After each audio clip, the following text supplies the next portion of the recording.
नमस्कार, स्वदेश न्यूज की खास पेशकश बातें सितारों की में आप सभी का स्वागत है। मैं हूं भागीरथ साहू। बातें सितारों की में आज हम रूबरू होंगे एक्टर और डायरेक्टर संदेश नायक से।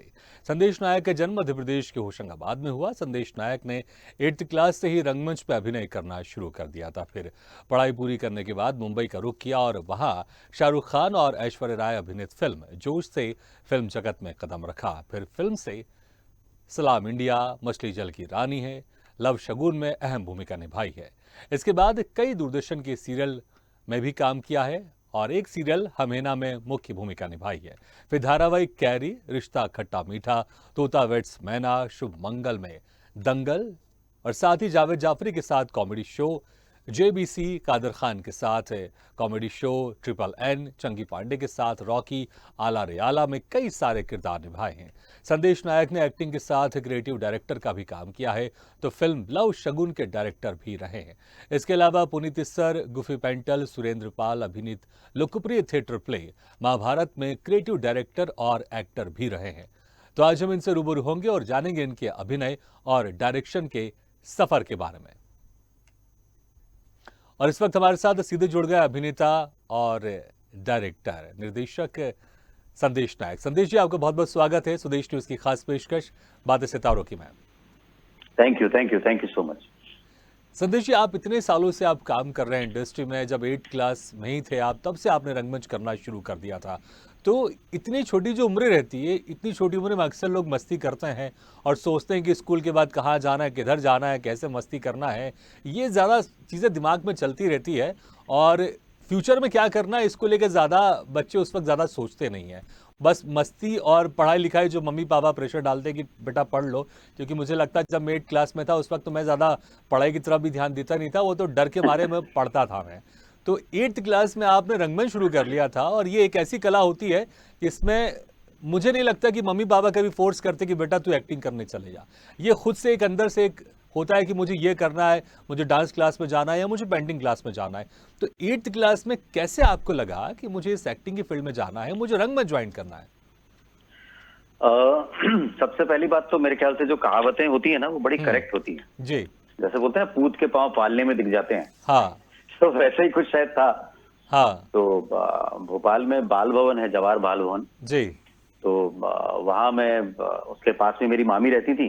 हाँ तो उन्होंने कहा कि चलो सामने एक अपना जब बाल भवन है तो चलो एक बार मैं तुम्हें वहां घुमा के लाती हूँ। हाँ। तो मैं वहां पहुंचा तो वहां पे कुछ पेंटिंग की क्लास थी। तो नॉर्मली सबसे पहले तो पेंटिंग समझ में आती है। मैंने कहा चलो हाँ। पेंटिंग सीखते हैं। फिर 2-4 दिन बाद ऐसा लगा कि यार कथक भी सीखते हैं। अच्छा। तो फिर ऐसा हुआ कि वहां पर थिएटर की भी वर्कशॉप थी। तो मैंने कहा चलो, तो 2-3 दोस्त तब बन गए। तो उन्होंने कहा यार थिएटर में कुछ प्ले चल रहा है, चल करते हैं। हाँ। तो उससे पहले मैंने मेरे पापा को एक बार स्टेज पे देखा था। अपना बैंक में जॉब करते थे। जी। तो बैंक का कुछ इवेंट था, तो उसमें उन्होंने प्ले में काम किया था। तो मैंने कहा ये तो वही चीज है जो वहां देखी थी। हाँ। तो बस वहां पे सीधा फिर थिएटर क्लास में घुस गए। तो फिर समझ में आया कि यार कि जो हम सोचते हैं कि अलग अलग चीजें हैं, कि पेंटिंग भी है तो डांस क्लास भी है। तो ये सारी चीजें घूम फिर के हमको थिएटर में। हाँ। तो मैं कहा ये एक वो जगह है जहाँ पे अपने सारे सपने एक साथ पूरे हो जाएंगे। बिल्कुल आपने सही कहा, क्योंकि एक एक्टर होता है वो इतने सारे किरदार निभाता है जो रियल जिंदगी में उतने सारे प्रोफेशनल ज्वाइन करना बड़ा मुश्किल होता है। एक एक्टर पुलिस वाला भी बन सकता है, एडवोकेट भी बन सकता है, गुंडा भी बन सकता है, बदमाश भी बन सकता है, चोर भी बन सकता है, जो रियल जिंदगी में वो कभी ना करे वो काम ऐसा। लेकिन जी, बड़ा फैसिनेट लगता था ना, जैसे कि वो कार्ड ने और बोला मैं सीबीआई से हूँ। तभी असली लाइफ में नहीं हो सकता। जी बिल्कुल बिल्कुल। अच्छा, उसके बाद फिर 8th क्लास के बाद आप फिर रंगमंच आपका चलता रहा, क्योंकि आप उस वक्त पढ़ाई भी कर रहे थे और अक्सर अक्सर ऐसा रहता है कि मम्मी पापा कहते हैं बेटा पहले पढ़ाई कर लो, फिर बाद में जो करना है फिर करना। तो उसके बाद फिर मुंबई जाना, फिर आपका कैसा हुआ, फिर मुंबई का सफर कैसा रहा? नहीं, उसके लिए सबसे पहले तो मैंने ये सोचा कि यार माँ बाप रोकते किस बात में। तो उनको एक बेटे से उम्मीद होती है कि यार ये जिंदगी में पता नहीं आगे क्या करेगा, कमाएगा नहीं कमाएगा। So when I was 16 I think 13 साल का था। हाँ। तब तक मैं इंद्रपुरी शिफ्ट हो गया था बीएचएल में। जी। तो इंद्रपुरी में मैंने केबल का काम किया। अच्छा। कि एक काम करते हैं, पहले कुछ कमाई को सेट करते हैं जो भोपाल का एक नॉर्मल लड़का माँ बाप को कमा के दे सकता है। तो वो टेंशन कभी नहीं रहेगा माँ बाप को कि यार बच्चा कमाएगा। जी। तो मैंने केबल का काम शुरू किया, तो 3-4 साल केबल का काम शुरू किया, देन स्कूल की यूनिफॉर्म्स का काम शुरू किया। हाँ तो माँ बाप इस बात को तो मान गए कि यार लड़का कुछ है तो खा ही लेगा जिंदगी में। जी। तो कभी उनकी तरफ से कोई प्रेशर आया नहीं कि ये मत करो, एक्टिंग मत करो। हाँ एंड पापा का भी म्यूजिक और उसमें इंटरेस्ट है, तो उनको भी मजा ही आ रहा था कि चलो कुछ अच्छा कर रहा है, करने जी। देते हैं। हाँ। तो कभी उन्होंने कभी कुछ अड़ंगा नहीं आया, या कभी मुझे फाइट नहीं करना पड़ा कि मुझे फिल्म या थिएटर करना है। तो स्मूथली हो गया। जी। देन फिर मेरा एक दोस्त, अब सबसे पहले अपने मुंबई में तो कोई दोस्त थे नहीं और किसी को जानते ही नहीं थे। जी। तो मेरा एक दोस्त है, वो मुंबई आ रहा था। हाँ वो किसी और काम से आ रहा था उसके। तो मैंने कहा चलो यार मैं भी चलता हूँ, पहले एक बार मुंबई तो देखें। हाँ अच्छा, उस टाइम पे ये भी बड़ा डर लगता था क्योंकि मोहल्ले में एक कोई व्यक्ति थे जो पहले मुंबई गए थे हाँ और उनका फिल्म इंडस्ट्री में कुछ हुआ नहीं था। हाँ तो जब भी वो बाइक लेके मोहल्ले से निकलते थे तो पीछे से लोग हीरो हीरो चिल्लाते थे उनको। हाँ। तो मैंने कहा बॉस, अपने को तो केबल का काम है तो बहुत लोग जानते हैं, तो अपनी तो ज्यादा बेइज्जती होगी। तो उसको हीरो बोलते थे, आपको डबल हीरो बोलेंगे, डबल हीरो। तो मैंने कहा अच्छा। बस, फिर हर कोई बोलेगा तो घर पे भी जाना है काम करने, लोगों के केबल का हाँ काम करने, अगर कुछ नहीं हुआ मुंबई में। जी। तो फिर किसी को बिना बताई, मतलब मोहल्ले में किसी को नहीं पता था। हाँ then I shifted to Mumbai. पहले मैं आया 10-12 दिन रहा, फिर काम शुरू हुआ। जी। तो लकीली किस्मत अच्छी रही कि 5-6 महीने बाद ही कुछ साम्राज्य करके एक सीरियल आया और हाँ कुछ पाया, तो लोगों ने टीवी पे देखा। तो हाँ। केबल पे ही लोगों ने देखा, तो घर पे फोन आया कि अरे संदेश इतने दिन से दिख नहीं रहा, एक सीरियल में देखा, तो वो संदेश है क्या? तो मैंने कहा चलो अब लोगों ने देख लिया, अब टिक सकते हैं, अब बता दो ठीक कि मैं है। मुंबई गया हूँ। हाँ जी। तो फिर मुंबई आ गया। हाँ अच्छा, तो वो भी मैं जानना चाहूंगा, क्योंकि आप जब मुंबई गए कितने दिन के बाद आपको ये पहला ब्रेक मिला? क्योंकि जो पहला ब्रेक होता है, जैसे आपने कहा है कि कोई मुंबई में जान पहचान वाला था नहीं, तो बड़ा मुश्किल होता है मुंबई में रुकना रहना, क्योंकि नई जगह होती है, ये समझ में नहीं आता कहाँ जाए, किन से मिले, कैसे ऑडिशन दे और कब हमको मौका मिलेगा। क्योंकि अक्सर मैंने कहते सुना है, जब आप वहाँ जाते हैं तो सीनियर अक्सर कहते हैं बेटा तुम तो अभी भी आए हो, अभी हमारा नंबर आएगा फिर तुम्हारा नंबर आएगा। जी जी जी।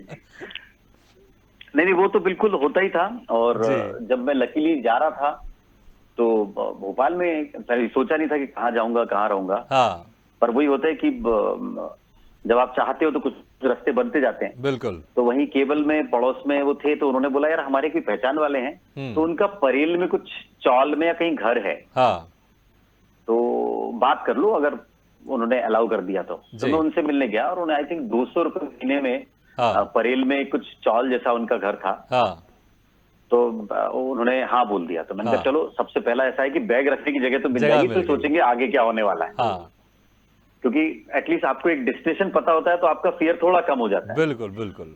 तो वो चौल थी परेल में, टाटा मेमोरियल और केम हॉस्पिटल के पास में। हाँ तो उसमें रहा कुछ 1-1.5 महीना, और फिर उसके कारण लोगों से मिलना शुरू हुआ। फिर वहां से मैं ऑडिशन के लिए अंधेरी आता था, हाँ। तो मालूम पड़ा कि अच्छा ऐसे ऐसे ऑडिशन देने पड़ते हैं। फिर सबसे बड़ी चीज है कि ऑडिशन देना कैसे मालूम पड़ेगा, या किसी से कैसे मिलोगे। तो हाँ। अपने भोपाल में काफी साल पहले मैंने जैन दादा के साथ काम किया, जैन देशमुख जी के साथ। जी जी, बहुत हाँ, बहुत ही बड़े आर्ट डायरेक्टर हैं वो। तो मैंने दादा को फोन किया, मैंने कहा दादा मुंबई आया हूँ, अब ऐसा ऐसा करना है। तो उन्होंने कहा अच्छा सेट पे आ जा। हाँ तो वो दादा ऐसे, मुझे हर बार आता था तो मैं डायरी वायरी लेके जाता था, ऐसे 8-10 नाम लिखवा देते थे, उनके नंबर लिखा देते थे कि ये डायरेक्टर है, ये राइटर है, ऐसा है, जा इनसे मिल ले। हाँ तो उसके कारण क्या होता था कि एक वो सिर्फ रेफरेंस के कारण आपकी उम्मीदों में ऐसी बनने स्टेप, वो ईंट की तरह जी, दीवार बननी शुरू हो जाती है कि बिल्कुल। चलो ये बंदे से मिला, उसने फिर 3 नाम और दे दिए। फिर हाँ। उसने बताया अच्छा थिएटर की, अच्छा तो ये 4 नाम उसने दे दिए। So this is how you get created to that बिल्कुल। नेटवर्क थिंग, हाँ। जहाँ पे आपको एक धागे से धागा बनता जाता है और आप आगे बढ़ते जाते हो। हाँ तो वो हो गया। फिर एक शूट पे था, तो उस टाइम पे हम लोगों को कुछ 50 रुपीज पर डे मिलता था, उसका कन्वेंस था। अच्छा। तो एक कोई सीरियल कुछ बन रहा था, तो वहां पे कुछ दोस्त बन गए। हाँ तो उसने बताया यार मधुमती एकेडमी में ना एक्टर ढूंढ रहे हैं, हाँ तो कुछ एल्बम बनना है, तो तू चलेगा क्या? मैंने कहा ठीक है। तो उस दिन पैकअप हुआ, तो मैं सीधा फिर मधुमती एकेडमी पहुंच गया, जो बहुत पुरानी फिल्मों में एज अ डांसर काम किया है उन्होंने, जी। मधुमती जी ने। काफी सीनियर एक्ट्रेस हैं, अभी आई हाँ। Think she 80+ now. तो उस टाइम उनकी क्लास में गया। थिएटर होने का फायदा था क्योंकि उनके पास बिल्कुल फ्रेश लोग आते थे क्लास में सीखने के लिए। हाँ तो थिएटर के कारण मेरा कुछ गाना, ये वो, एक्टिंग का थोड़ा पैटर्न अलग था, तो हाँ। उनको अच्छा लग गया। तो फिर उनको असिस्ट भी करने लगा मैं एक्टिंग में, लोगों को सिखाने के लिए। फिर वहां से सर्कल बना। तो वो वैसा एक बार टिक जाओ तो धीरे धीरे बिल्कुल, धीरे आपको धीरे लोग फिर मिलते चीजें जाते मिलती हैं। रहती है। बिल्कुल। तो अच्छा कहते जो हैं ना, मैं अकेला ही चला था जानिबे मंजिल मंजिल, लोग मगर मिलते लोग गए साथ कारवां मिलते रहे, बनता गया। कारवां बनता गया। बिल्कुल।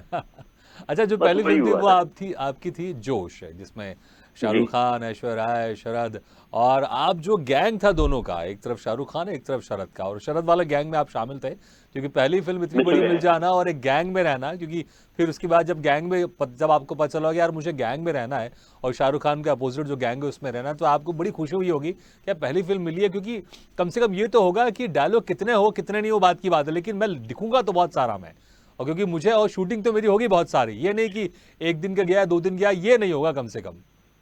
करेक्ट करेक्ट, तो उसमें ये चीज तो अच्छी थी।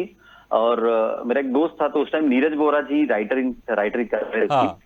तो उन्होंने पूछा, हम ऑडिशन देने गए, बात हुई, तो उन्होंने बोला यार ऐसा है, तो हम लोगों ने पूछा सर वो गैंग वाला काम है, क्योंकि उस टाइम ये भी सुनते थे ना कि छोटे रोल करते हैं तो फिर हमेशा छोटे ही रोल हाँ, मिलेंगे, मौका नहीं मिलेगा बाद में है बड़े ना, रोल या करने तो का। फिर जूनियर आर्टिस्ट जैसा काम मिलेगा, तो फिर हाँ। आगे लोग तुम्हें काम नहीं देंगे, तो वो बहुत बिगिनिंग में काम चूज करने के लिए बड़ा एक डर रहता बिल्कुल है बिल्कुल। कि पता नहीं कुछ इमेज ना बन जाए, कि पता चला आप उससे आगे बढ़ ही नहीं पाए। हाँ। डिसाइड कि यार तुम थिएटर से हो और तुम ये सोचो कि तुम और कुछ बड़ा कर रहे हो क्या अभी। मैंने कहा नहीं, अभी तो कुछ ऐसा कुछ मिला ही नहीं है, मतलब एक दो फाइट किए थे उस टाइम पे, तो हाँ। पता नहीं उनका भी क्या कब होना है, तो इसलिए एटलीस्ट देखो, यहाँ पे करो, सेट पे हाँ। फायदा रहेगा। तो हमारे लिए भी था कि यार मंसूर खान जैसा एक व्यक्ति के साथ काम करना है, तो एटलीस्ट देखेंगे तो कि बड़े लोग काम कैसे करते हैं। जी। मतलब अब शाहरुख खान उस टाइम सबसे टॉप पे ही थे, बिल्कुल। ऐश्वर्या थी उसमें, हाँ। चंद्रचूड़ थे, मंसूर खान जैसा नाम था, तो हमने कहा नहीं यार, तो वीनस की फिल्म थी, तो हाँ। हमने कहा देखें तो कि सर्कल होता कैसे है। जी। So that is how we started, and that film went on for more than 2 years अच्छा। की शूटिंग। हाँ, उसी की 2 काफी साल, कुछ मतलब बात था, और वो तब रिलीज आजकल तो हुई। 1.5-2-3 महीने में फिल्म, आमिर खान की फिल्म छोड़ दो आप, बाकी दूसरी फिल्म तो हाँ, 1.5-2-3 महीने में इंसान शूटिंग कंप्लीट कर देता है। करेक्ट करेक्ट करेक्ट, अब हो हाँ। जाता है, पर उस टाइम पे वो था ना कि फिर इनकी डेट्स मैच करो, उनकी डेट्स, क्योंकि हाँ। ऐश्वर्या जी उस टाइम शायद हम दिल दे चुके सनम भी कर रही थी, तो काफी सारे चीजों का मैच करना होता था, डेट्स वेट्स का, हाँ। तो it use to take time. तो 2 ढाई साल तो चला कम से कम, हम्म। 2.5 3 साल, हाँ, 2.5 से 3 साल चली वो फिल्म, कभी हम्म। 5 दिन का शेड्यूल, फिर 2 दिन का शेड्यूल, फिर ऐसे। तो it was a very nice experience, मतलब हाँ। मैं तो लोगों से जब बोला 3 साल बाद, मैंने कहा यार ये ग्रेजुएशन करके बाहर निकला हूं मैं।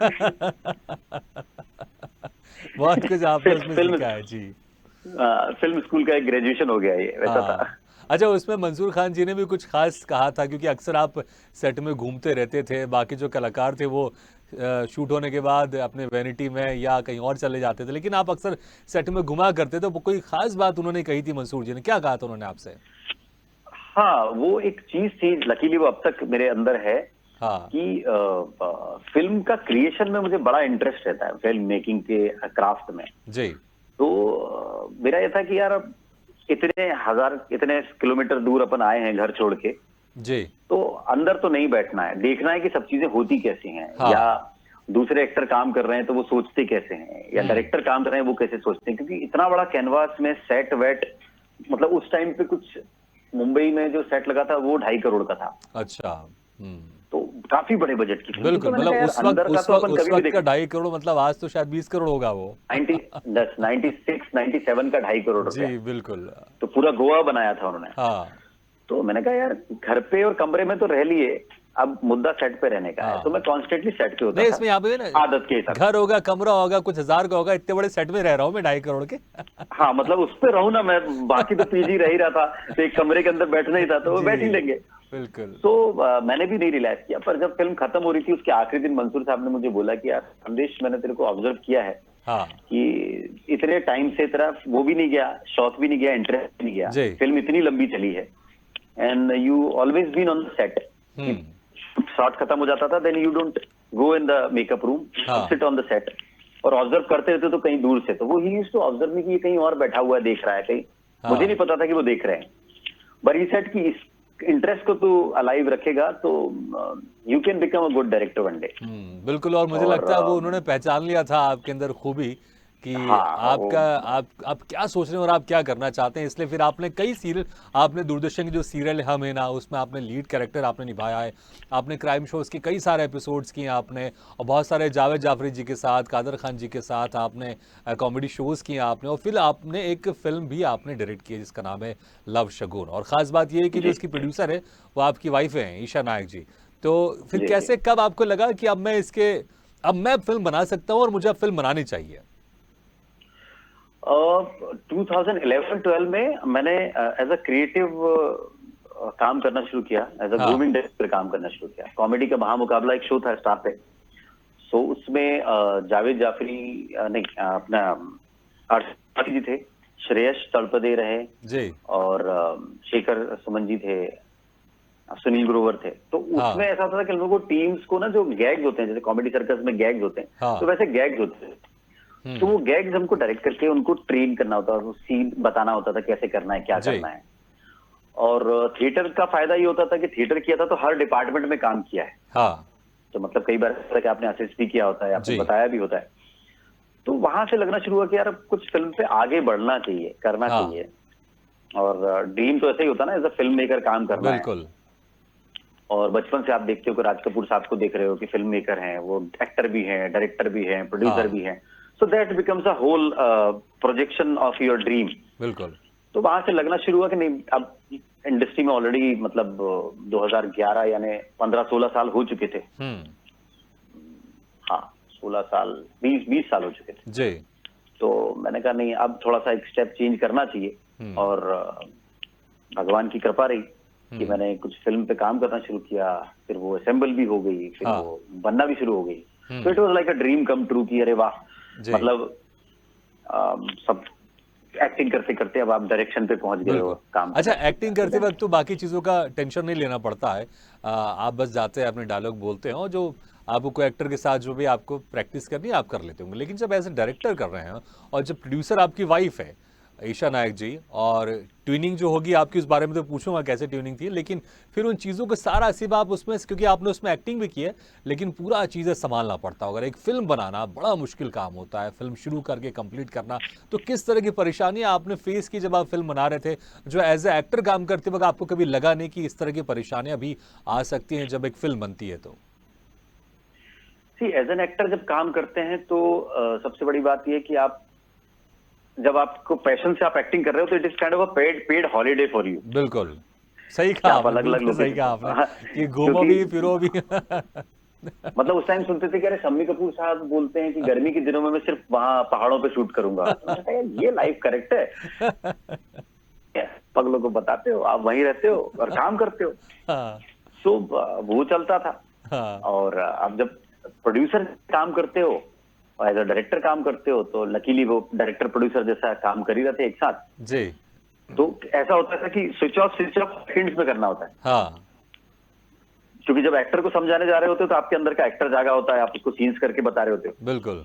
इमीडिएटली बाहर आते हो तो आप टेक्निकल टीम के साथ बैठ जाते हो, उनको आप पूरी फिल्म समझा रहे हो। हाँ।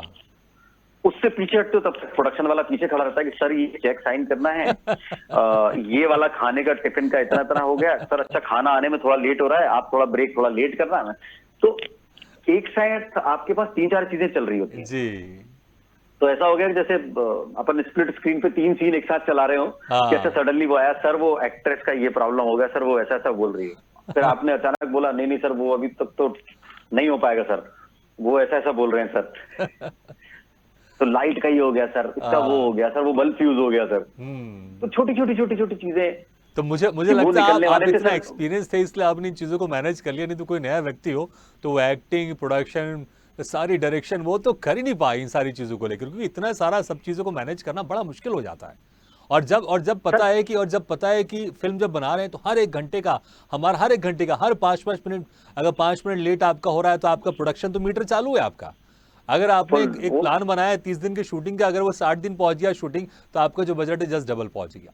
डबल हो जाएगा, हाँ। डबल हो जाएगा सर। अच्छा, तो ट्यूनिंग और कैसी थी, ये जो मैं ये भी जानना चाहूंगा, ट्यूनिंग कैसी थी आपकी वाइफ के साथ? क्योंकि प्रोड्यूसर थी, अगर मान लो कोई और प्रोड्यूसर होता, आप डायरेक्टर होते, तो प्रोड्यूसर का प्रेशर होता है कि यार संदेश, ये 4 दिन का शूटिंग 6 दिन पहुंच गया यार, ये बड़ा मुश्किल हो रहा है।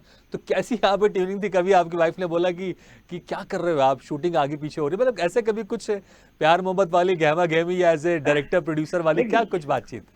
गहमा गहमी तो हो ही जाती है, क्योंकि हाँ। वो आप कितना ही बोल लो कि हम वर्क को अलग रखते हैं, प्रोफेशन जी। को अलग रखते हैं, बट इतना वो वहां पहुंचे तो वो होता तो सेम ही है। हाँ, मतलब ऐसा नहीं होता ना कि आपने स्विच ऑफ कर दी कि अच्छा आपने वाइफ स्विच ऑफ कर दी अब वो प्रोड्यूसर ऑन हो गया, ऐसा कुछ नहीं होगा, वो होने वाला वही है जी। जो आपको मैनेज करके सब चलना हो। हाँ, लकीली थिएटर करने के कारण ना एक अच्छी आदत आई जी। कि कितनी भी रिहर्सल कर लो, क्योंकि हाँ। वहां पे आपको करेक्शन मिलता ही है स्टेज पे। बिल्कुल। तो वो थिएटर की उस आदत के कारण मुझे हमेशा फायदा होता है जी। कि जो पूरा रिहर्सल वाला टाइम होता है उसको हम लोग प्री प्रोडक्शन बोलते हैं फीचर फिल्म में। हाँ, तो मेरा होता है कि उसको 1-1.5 महीना पूरा इतना रवा कर लो कि जिस दिन एक्शन या रोल हुआ है जी। उसके बाद रीटेक का और उसका मौका नहीं है आपकी लाइफ में। बिल्कुल, बिल्कुल। तो वो उस कारण ऐसा हुआ कि कहीं भी मेरा शेड्यूल हिला नहीं हाँ, या बढ़ा नहीं, बल्कि कम ही रखा, जी। है ना। कि अगर मुझे 37 डेज या उतने दिन में फिल्म करनी है तो मैंने 40 दिन रखे हैं हाँ। कि भाई बजट वाइज बढ़ा हुँ, तो एटलीस्ट ऐसा नहीं होगा कि अरे, और अपने पास ऐसा तो पैसा होता नहीं है ना कि जी। ढेर पड़ा है कि बढ़ गया तो बढ़ गया, बढ़ बिल्कुल, गया तो फिर बिल्कुल। अगले दिन शूट नहीं हो पाएगा।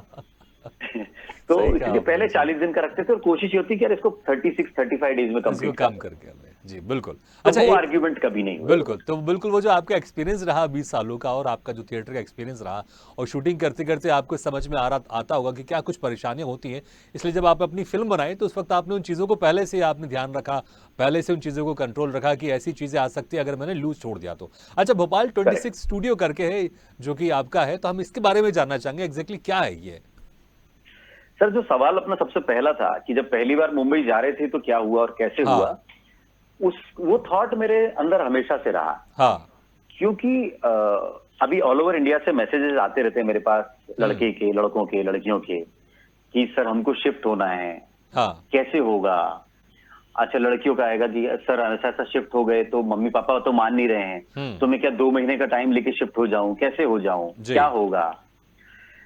और जितना फिल्म इंडस्ट्री के बारे में लोगों ने सुना है, लोग डरते भी हैं, हुँ, धोखे होते हैं, एक्सप्लॉयटेशन होता है, ये जी, सब भी न्यूज बिल्कुल। तो बवाल होके बनती ही है। हाँ, सो मेरा सबसे पहला पॉइंट है कि इंडस्ट्री इतनी खराब भी नहीं है जितनी प्रोजेक्ट की जाती है, इतनी बिल्कुल। डरावनी सी जगह हो जाती है कि माँ बाप घबराते हैं बच्चे भेजने में यहाँ पे, हाँ, है ना। थोड़ी बहुत चीटिंग भी लोगों के साथ होती है, तो उसके लिए मेरा था कि यार मुझे क्या क्या प्रॉब्लम हुई यहाँ पे या क्या चैलेंजेस मैंने फेस किए, जी। अगर उसमें कोई सपोर्ट सिस्टम, हाँ, ऑफिस पता होता है या डायरेक्टली मैं पहुंच सकता है या डायरेक्टली मेरे ऑडिशन पहुंच सकते, तो डिजिटल होने का आजकल ये फायदा हो गया। बिल्कुल। सो मेरे भोपाल में कुछ फ्रेंड हैं, मिनी राज मोदी, विनी राज मोदी, ये जी। लोग ज्ञान गंगा एकेडमी वाले। जी। तो उन्होंने काफी साल से देखा और मैं स्कूल में भी पढ़ता था, विनी मिनी हाँ। हमारे साथ पढ़ते थे। जी। तो हमने सोचा यार ऐसा कुछ सिस्टम क्रिएट करना है, तो why not we create portal for Bhopal और एमपी के लोगों के लिए, हुँ, जिसमें लोग फ्री लॉग इन करें और बिल्कुल। एटलीस्ट उनको गाइडेंस पता हो। बिल्कुल। जी, क्योंकि वो पहले स्टेप का डर है। एक जी। बार मुंबई में आप 15 दिन पहुंच गए बिल्कुल। और आपके अंदर पैशन है, संदेश then जी आप कुछ बिल्कुल, ना कुछ समय करके समय टिक कम जाओगे। है, नहीं तो आपसे डिटेल में लेते जानकारी। लेकिन ये जो भोपाल 26 स्टूडियो आपने कहा कि इसमें ये ऑनलाइन जाके इसमें जो सारी समस्याएँ आती हैं कि आपको कैसे कहाँ जाना है, क्या कुछ हो सकता है, वो सारी जानकारी इसमें मिल जाएगी, आप ये कह रहे हैं? जी, जी, भोपाल 26studios.com करके वेबसाइट है, जी। तो उस पे मैं काम करवा रहा हूँ ताकि पीपल कैन चलिए, ज्वाइन इन देयर। बिल्कुल, बहुत बढ़िया आपकी सोच है और बहुत अच्छा लगा आपसे बातचीत करके। समय कम है, नहीं तो हम आपसे और बातचीत करते हैं क्योंकि आपने इतना सारा आपके पास थैंक यू। एक्सपीरियंस है, क्योंकि वो जावेद जाफरी के साथ आपका एक्सपीरियंस, कादर खान जी के साथ आपका एक्सपीरियंस है, चंगी पांडे जी के साथ आपका एक्सपीरियंस, उन सब पर हम चर्चा नहीं कर पाए ज़्यादा क्योंकि समय कम था। लेकिन बहुत-बहुत शुक्रिया, आपने वक्त निकाल कर हमारे इस कार्यक्रम में शिरकत किया। Thank you very much. Thank you so much, thank you. तो बातें सितारों की में आज हम रूबरू हुए अभिनेता और डायरेक्टर संदेश नायक से। अगले बार हम फिर किसी शख्सियत से मुलाकात करेंगे, तब तक लिए दीजिए इजाजत। लेकिन खबरों का सिलसिला लगातार जारी है, आप देखते रहिए स्वदेश न्यूज, सबसे पहले देश।